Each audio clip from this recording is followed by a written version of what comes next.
আসসালামু আলাইকুম বন্ধুরা, আপনারা সবাই কেমন আছেন? আশা করছি ভালো আছেন। তো চলে আসলাম একটা নতুন ভিডিও নিয়ে।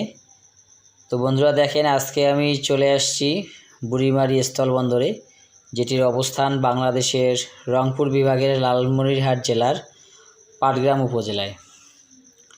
দেখেন বন্ধুরা, তো আমি আসলে ঘোরাঘুরি পছন্দ করি, তো ভাবলাম যে ভিডিওটা আপনাদের সাথে শেয়ার করি।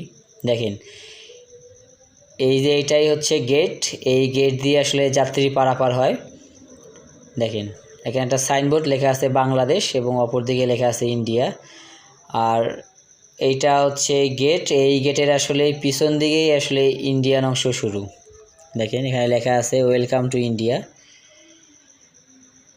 দেখেন, তো আসলে বন্ধুরা, আসলে এইসব জায়গায় যারা ঘুরতে পছন্দ করেন তারা অবশ্যই যাবেন এই জায়গাগুলোতে, এবং যারা লালমনিরহাটে যাবেন তারা কিন্তু অবশ্যই এই বুড়িমারি স্থলবন্দরটি যাবেন এবং সেখানে যে অবকাঠামোগুলো আছে সেগুলো আপনারা দেখার চেষ্টা করবেন।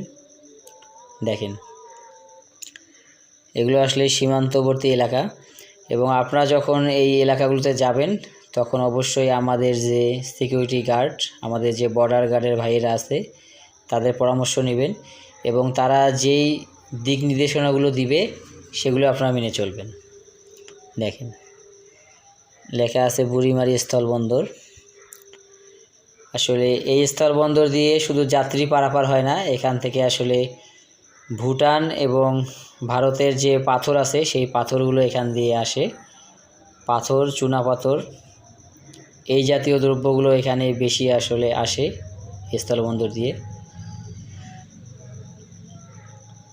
তো বন্ধুরা, আশা করি সবার ভিডিওটি ভালো লাগলো, আর সবাই আমার পাশে থাকবেন, আমার চ্যানেলটিকে সাবস্ক্রাইব করে দেবেন, যাতে সুন্দর সুন্দর আপডেট নিয়ে আপনাদের সামনে উপস্থিত হতে পারি, এবং বাংলাদেশে আনাচে কানাচে যে স্থাপনাগুলো আছে, বিশেষ বিশেষ স্থাপনাগুলো এবং ঐতিহাসিক জায়গাগুলো, এগুলো আপনাদেরকে দেখাতে পারি।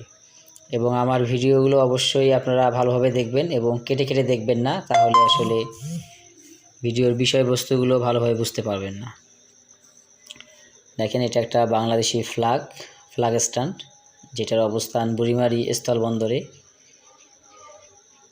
তো এই বুড়িমারি স্থলবন্দর নিয়ে আমার সিরিজ ভিডিও আছে, এই ভিডিওগুলো আমি আপলোড করব, সবাই দেখবেন আশা করছি। তো বন্ধুরা, সবাই ভালো থাকবেন, সকলের সুস্বাস্থ্য কামনা করছি। আল্লাহ হাফেজ, আসসালামু আলাইকুম, ধন্যবাদ সবাইকে।